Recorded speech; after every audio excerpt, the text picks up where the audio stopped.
beklenen düzeyde ilerlememesi kamuoyunda büyük bir tedirginlik de yaratıyor. Sen ne düşünüyorsun? Süreç tıkandı mı sence, yoksa önümüzdeki süreç açısından yeni gelişmeler bekleyebilir miyiz? Evet, belli bir süredir sürecin ilerlemediğini söylememiz mümkün.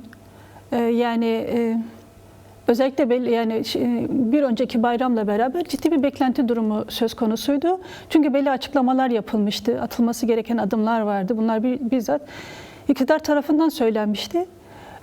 2 aylık bir zaman dilimi geçmesine rağmen tabii ki hiçbir şeyin değişmemesi, sadece Bahçeli'nin bazı açıklamalar geliştirmesi, fakat bunların iktidar kanadında hiçbir karşılığının olmaması sürecin ilerlemediği fikriyatını oldukça keskin bir şekilde yarattı. Yani somut olarak diyebiliriz ki şimdiye kadar evet bir süreç başladı. Evet, bu daha çok da zaten esasla Önder Apo'nun çabaları sayesinde bu noktaya geldi. Bir fesih süreci, silah bırakma süreci vesaire, yani çok önemli adımlar atıldı.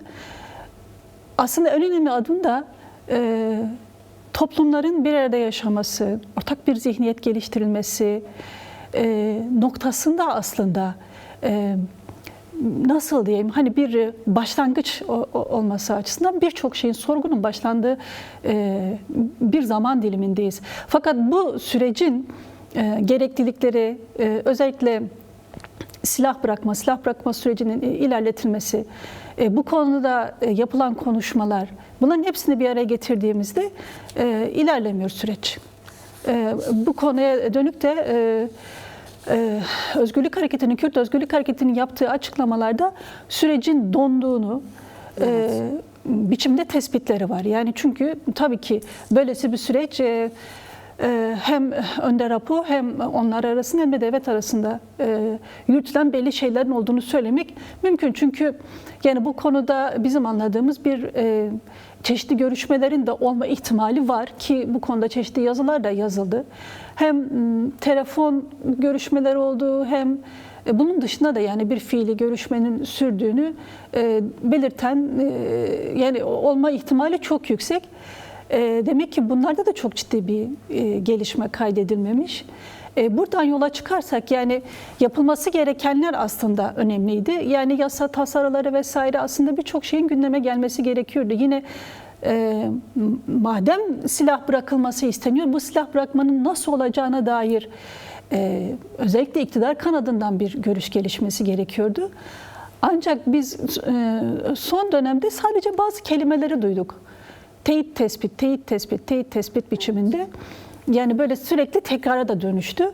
Hatırlanırsa bu MHP'nin raporunda da vardı. Yine daha sonraki süreçte İbrahim Kalın'ın sunumunda da olduğu biçiminde bazı beyanlar gelişti. Şimdi tamam, teyit tespit gibi kavramlar gündeme konuluyor, fakat şimdi bunların ne karşılığı var, ne altı doldurulması durumu söz konusu. Yani en temel teyit tespit, yani Özgürlük Hareketi'nden 30 gerillanın silahlarını bırakıldığıydı ve ki bu yani teyitlidir, tespitlidir. Silahlar orada hem istihbarat örgütünün hem yani evet, Özgürlük Hareketi'nin olduğu yerde büyük bir törenle bütün kamuoyu karşısında yerine getirilse de ardından hiçbir şey gelişmedi. Yani 18 aydır yani atılan tüm adımlara rağmen yani ne biz Kürt sorunun çözümünün tartışılması, Kürt realitesinin tartışılması, 100 yıllık sorunun nasıl Türkiye'de tartışılarak çözüm bulunacağı noktasında ilerleme kaydedilmedi yani. Aslında sorunun özü budur. Sorunun özü sadece... Peki bu ilerlemenin kaydedilmemesini neye bağlıyorsun? Şimdi burada esas nokta AKP iktidarı bu konuda bir çözüm iradesi gösterecek mi, göstermeyecek mi? Bu konuda istekli mi, isteksiz mi? Evet. Yani bunun artık günümüz itibariyle net olarak ortaya konulması gerekiyor. Şimdi biz bakıyoruz ki Cumhur İttifakı deniliyor. Bir MHP kanadı var, bir AKP kanadı var. Yani MHP'nin, Bahçeli'nin şimdiye kadarki bütün açıklamaları, yani hem statü oluşturulması, koordinatörlük oluşturulması ki zaten başlangıçta da Bahçeli'nin açıklamasıyla başlayan bir süreçti. Şimdi onun durduğu yerle AKP'nin durduğu yer arasında bir fark varmış gibi görünüyor. Ya da böyle gösterilmeye çalışılıyor. Ayrı bir tartışma konusudur. bir yanda bir şeyleri iteklemeye çalışan iktidarın bir kolu varken diğer kolu bu konuyla ilgili olabildiğini ağırdan alan, oyalamaya çalışan, konjektüre de oynayan ama ilerletmeyen, ama ilerletilmesi için hiçbir söz, pratik adım geliştirmeyen Peki. bir durum söz konusu. Yani belki biraz önce siz bahsettiniz, Ömer Çelik'in açıklamaları oldu. Evet, Bu da değerlendirmeyi gerektiren bir şey.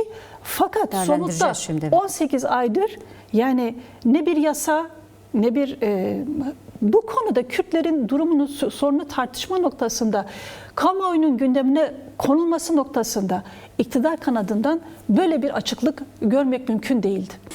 Özgür, sen ne düşünüyorsun Devlet Bahçeli'nin sunduğu yol haritası açısından? Şimdi bunu nasıl ele almak lazım? Yeni bir formülasyon mu? Çünkü şimdiye kadar sürecin dondurulduğunu, tıkandığını da konuşuyorduk. Yeni bir formülasyon olabilir mi? Ve dikkatimi çeken, aslında Meral Hanım da vurguladı, metni boyunca Kürt sorununu telaffuz edilmiyor. Yani hala terör kavramı kullanılıyor ve aynı zamanda tasfiye ve düzenleme komisyonu olarak tarif ediliyor. Önder Apo'nun koordinatörlüğünü yapacağı önerisinin yapıldığı bu komisyon açısından sen nasıl düşünüyorsun, ne düşünüyorsun? Yani ben şu tespite katılıyorum. Gerçekten 18 ay önce Devlet Bahçeli'nin başladığı noktayla bugünkü nokta arasında bir gerileme var. Yani daha önce yani Önder Apo'ya yaklaşımı ya da statüsü konusunda diyelim yaklaşımı biraz daha cesaretli bir noktadaydı yani. En azından meclise gel demesi, mecliste konuşabilmesini önermesi önemli bir noktaydı. Zaten aslında etkili olan da buradan başlamasıydı. Şimdi bugün dünkü işte yayınlanan yazı, konulan formülasyon çok gerisinde.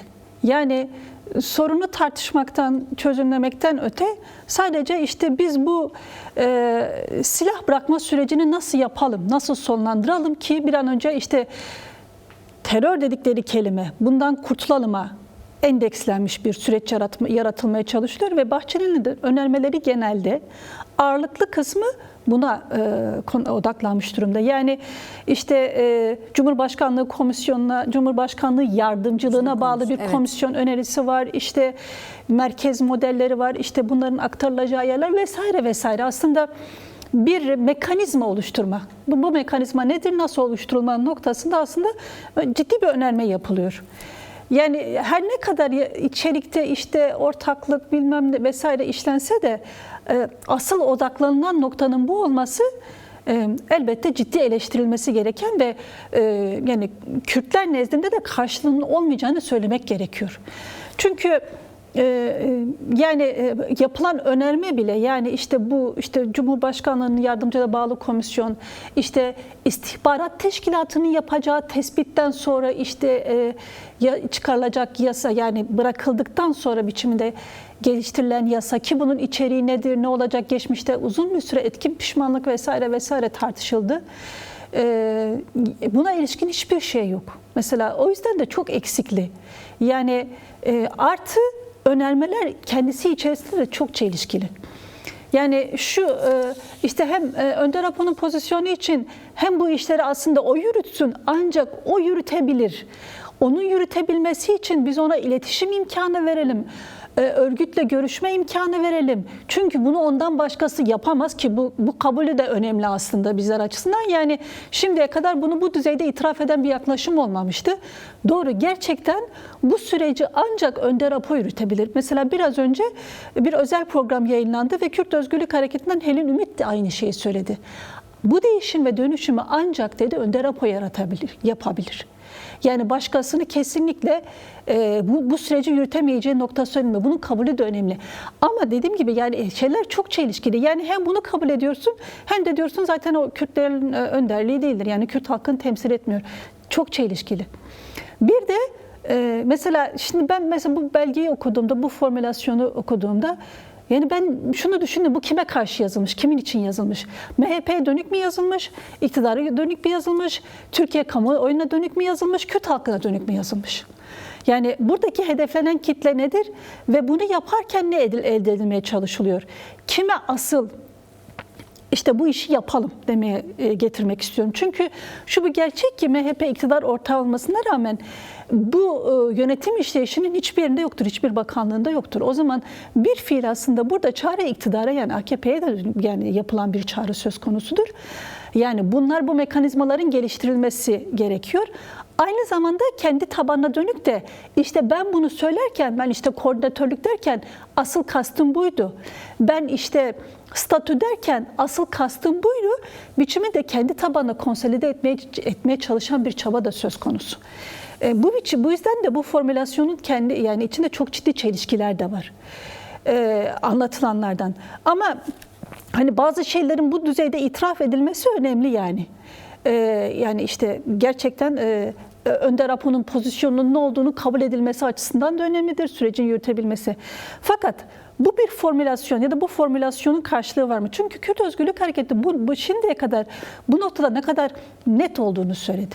Yani şimdi yasa mesela eğer gerçekten bu konuda bir karşılık olsaydı daha silah bırakılma sürecinde onların geri dönüşü noktasında bir şey geliştirildi. Yani bir özel yasa ya da hızla bir yasa çıkartılıp işte Bese Hozat ve yanındaki 30 arkadaşıyla beraber Türkiye dönüşünün koşullarını tartıştırıldı bir yıl öncesinde. Şimdi bunlar hiç tartışılmadı. Şimdi bunun geliştirilmesinden örnek hiçbir öneri yok. Nasıl olacağından hiçbir örnek yok. Sürekli yani işte bazı mekanizmalar sürecine dönük öneriler ve mesela var. bu mesela sadece silah bırakma olarak tanımlanması bile aslında ciddi bir sorun. Doğru, silah bırakmanın da tartışılması gerekiyor. Dağdaki özgürlük savaşçılarının, özgürlük militanlarının nasıl ineceğini, yani sonuçta o insan belli bir amaç uğruna oraya çıktı ve bunun bir formülasyonu olmak zorunda, bunun yasal güvenceleri olmak zorunda. Yani orada bir amaç vardı, Kürt sorununun çözümlenmesi ve Kürt halkının özgürlük sorunu amacıyla çıkılmıştı. Bunun çözümlenmesi amacıyla çıkılmıştı. Şimdi bunu gerçekleştiren insanların mesela diğer çatışma çözüm süreçlerinde bunlar için çözümler önerilmiştir. Hatta toprak verilmesine kadar tartışılmıştır bir Kolombiya örneğinde. Şimdi mesela burada hiçbir tartışma, hiçbir öneri, hiçbir taslak metin yok. Sadece şöyle mesela insan okuduğunda şunu anlıyor. İşte istihbarat teşkilatıyla işte Özgürlük Hareketi bir araya gelecek. Devlet demek ki dayatacak. Devlet diyecek ki işte siz bırakacaksınız silahı. Biz de işte daha önce zaten uzunca bir süredir tartışılıyor. 2+2 diye formüle ediliyor. 2 ay içerisinde dönüşler diye formüle ediliyor. Cumhurbaşkanlığının özel izni diye vesaire AKP kulislerinin yapmış olduğu tartışmalar var. Cumhurbaşkanlığı kararnamelerinden söz ediliyor. Etkin pişmanlık, 12. yargı paketi vesaire. Bunun ötesinde bir tartışma zaten biz duymadık. Şimdi biz bunlara bakarsak burada görünen o ki sadece işte silah bırakılacak. İşte kendince de bir formülasyon koyacak ki bu konudaki 100 yıllık devlet aklını aşan hiçbir cümle kurulmuş durumda değil. Kürtlerin en azından demokratik siyaset alanı açan veya nasıl açılacağına dönük hiç buna ilişkin bir şey yok. Kürtlerin nasıl imha siyasetinden nasıl çıkacağına dair hiçbir şey yok. Kürtlerin nasıl yurttaş, vatandaş olarak devlete katılacağına dair hiçbir önerme söz konusu değil. Düşünceler hepsi genellemedir. Mesela somut hiçbir şey yok. Mesela bundan önce hatırlanırsa 27 Mart'taki görüşmede Önder Apo yurttaşlık kavramından bahsetmişti. Evet. Mesela Kürt'ün devlete katılımı, buna göre nasıl bir yurttaş olacak, bundan sonra hangi hukukla garanti alınacak ya da nasıl bir hukuk olacak, çünkü Kürtler devlete katılmış değildir. Mesela bunlara ilişkin hiçbir şey yok, sadece silah bırakma. Ama silah bırakma bunun sadece başta da belirttiğim bir parçası, bir sonuç. Yani o yüzden de bu formülasyon çok yetersiz. İşte yani o yüzden şunu düşünüyorum. Kendi kamuoyuna, kendi kitlesine dönük ya da işte direkt AKP'ye dönük. Ama şu da bir gerçek. Mesela bu yayınlandıktan sonra, bu verildikten sonra da Kürt halkı içerisinde de bir tepki gelişti yani. Niye hiç bahsedilmiyor? Niye Kürtlerin haklarından hiç bahsedilmiyor? Kürtlerin devlete nasıl katılacağından, hukuki durumunun nasıl olacağından, dilinin, kültürünün nasıl olacağından hiç bahsedilmiyor. Sadece silah bırakma gibi ve bunu da terörle, terör paranteziyle anlatılan bir konuda bahsedilmesi Kürt halkında da rahatsızlık yarattığını söylememiz mümkün. Evet, çözümü, tasfiyemi, biz de bu soruyu açmaya çalışıyoruz. Özgür, senle devam edelim. Son olarak neler eklemek istersin? Belki Meral Danış Beştaş'ın bıraktığı noktadan devam edelim. Tabii bu MHP'nin yol haritası. Meral Danış Beştaş da ifade etti. Tabii İmralı heyeti Önder Apo'nun ile toplantı gerçekleştirdiğine, tabii bu konuların tartışılacağını da beklediğini de ifade etti. Şimdi toplumun özellikle burada ne yapması gerekiyor? Sürecin ağır aksak ilerlediğini biliyoruz. AKP iktidarı adım atmakta imtina ediyor. Şu an belki de daha farklı bir noktada da olabilirdi süreç. Ancak iktidarın, AKP'nin Erdoğan'ın yaklaşımı konusunda hala atılmış somut bir adım yok. Neler söylemek istersin? Bu noktada kamuoyu ne yapmalı? Evet, bu aslında belirleyici olan kamuoyunun da ne yapacağıdır. Çünkü böylesi çatışma çözüm süreçleri çok zorlu süreçlerdir. Hatta savaş süreçlerinden çok daha zorlu ilerleyen süreçlerdir. Dolayısıyla bu sürecin yürütücülerinin çok büyük politik öngörüye sahip olmaları, gerçekten ciddi müzakereci olmaları, diğer dünya devrim deneylerinde gördüğümüzde belirleyici faktör olduğunu söyleyebiliriz. Bu konuda gerçekten Kürtler çok şanslı durumda olduğunu söyleyebiliriz. Çünkü gerçekten Önder Apo gibi her yönlü derinliği olan bir baş müzakereciye sahip. Ben o yüzden bunu çok büyük bir şans olarak görüyorum ve ben bunu Türkiye Devleti için de bir şans olarak görüyorum. Çünkü mesela biz başlangıcından da beri sürecin ilerlemesi noktasında aslında çok önemli bir çabası var. Anlayış boyutunda, felsefe boyutunda, tarih boyutunda getirdiği önermeler, çözümler gerçekten birçok zaman tıkanmayı aştıracak nitelikte olmuştur. Geçmişteki Türkiye Devleti ile yaşanan süreçlerde de benzer durumlar yaşanmıştır. Bu açıdan da ben Önder Apo'nun baş müzakerecisi olmasının hem Türkiye hem de Kürt halkı için önemli olduğunu ve bir şans olduğunu söylemekle başlamak isterim. Elbette bu süreci belirleyecek olan, yani bu bir mücadele sürecidir. Yani dikkat edersek bir süredir şu eleştiriyi getiriyoruz. Yani halkımız bekle gör pozisyonundan çıkması gerekiyor. Çünkü barış süreci, müzakere süreçleri çok daha fazla aslında siyasetin, politikanın konuştuğu, önerilerin çok daha fazla hızlı, yaratıcı önerilerin çok daha fazla geliştirilmesi, tarafların ne istediğinin çok daha hızlı ortaya konulması gereken süreçlerdir. Şimdi mesela bizim halkımız yani elbette bu konuda belli bir, yani ciddi Kürt halkı oldukça politik bir halktır. Fakat şu da biz, yani Kürt halkı için geçerli olamaz. Yani işte bekleyelim, iktidar adım atacak mı? İşte AKP ne yapacak? İşte Bahçeli bunu söyledi ama işte ne olacak diye uzun izleme lüksüne sahip değiliz. Yani bu bir de Kürt halkının karakterine de aslında çok uygun olduğunu düşünmüyorum. Yani 50 yıldır kesintisiz mücadele yürüten bir halk gerçekliği olarak bu süreçte aslında çok daha yaratıcı yöntemlerle sürece müdahil olup bu süreci aslında yönlendirebilir. Şimdi bu noktada bir eksiklik var. Tamam, elbette bu konuda baş müzakerecinin, devletin attığı adımları ne olacağı, bu süreç şeffaf yürümüyor. Evet. Bu ciddi bir sıkıntı. Önder Apo'nun iletişim kanalları tıkanmış durumda. Biz 54 gündür Önder Apo'nun ne düşündüğünü bilmiyoruz. Bu konuda nasıl bir şey var, neler düşünüyor, önermeleri nelerdir, onun yol haritası nedir bilmiyoruz. Bu ciddi bir sıkıntı. O yüzden de sürecin şeffaf yürütülmesi, diğer süreçlerden de sonuç çıkartılarak olması gereken bir şey. Fakat bu olurken de yani bekle görden çıkıp bizim Kürt halkı için en temel şey nedir? Dil konusu. Haklarımızın elde edilmesi konusu, kültür konusu vesaire. Bu konularda biz ne yapıyoruz?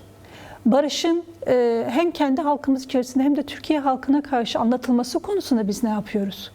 Bu konuda bir çabamız var mı? Mesela belli bir süre önce yani yapılan Barış Forumu iyi bir çalışmaydı. Bundan önce yapılan birkaç çalışma vardı, iyi çalışmalar. Fakat bunların Türkiye metropollerini de içine alacak şekilde şehir şehir büyütülmesi gerektiğini düşünüyorum. Yani bu konuda Kürt halkının belirleyici olduğunu, barışı isteyen, demokratik özgürlük ve barış isteyen hareketlerin, kanatların daha güçlü olması gerektiği sonucu açığa çıkıyor. Bu atalet durumunun aşılması gerektiğini düşünüyorum. Yani bunu da mücadele belirleyecek. Nasıl savaş sürecinde halkın mücadelesi belirlediyse barış sürecinde yine halkın mücadelesi belirleyecektir. İşte bu konudaki atalet durumunu aşmak, her günü eylemli geçirmek gerekiyor. Yani dil konusunda bunu geliştirebiliriz. Bu konuyu çok önemsememiz gerekiyor. Çünkü dil konusunda Kürt dilinin geliştirilmesi, Kürt dilinin kabulü, resmi statüye kavuşturulması noktasında çok daha güçlü eylemlerimizi gerçekleştirmemiz gerektiğini düşünüyorum. Artı bununla beraber Kürtler ne istiyor, nasıl yaşamak istiyor, nasıl bir devletle bütünleşmek istiyor, bunları çok daha fazla dile getirmemiz gerekiyor. Çünkü gerçekten şu nokta çok önemli. Mesela Kürtler şimdiye kadar devlete biz hep öcü böcü olarak yaklaştık. Kürtler her zaman devletten korktu. Yani Kürtler bu devlete dahil değildir, bunun dışındadır. Şimdi mesela devlete dahil olmaya tartışırken hangi hukuk, hangi siyasetle dahil olmak istediğini çok daha fazla geniş platformlarda tartışarak dile getirmesi gerekiyor ve bunu da Türkiye halkına çok daha açık göstermesi gerekiyor. Bu konuda bence çok daha fazla çaba sarf edilmesi gerekiyor.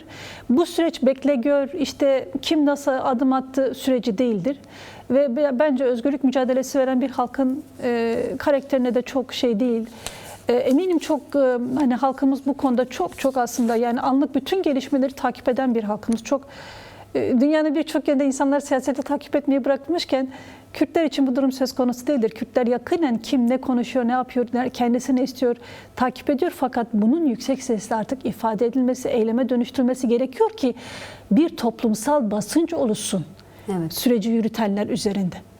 Evet, böyle ifade edebilirim. Peki, çok teşekkür ederim Özgür değerlendirmelerin için. Bu akşam konuğum olduğun için teşekkürler. Teşekkürler.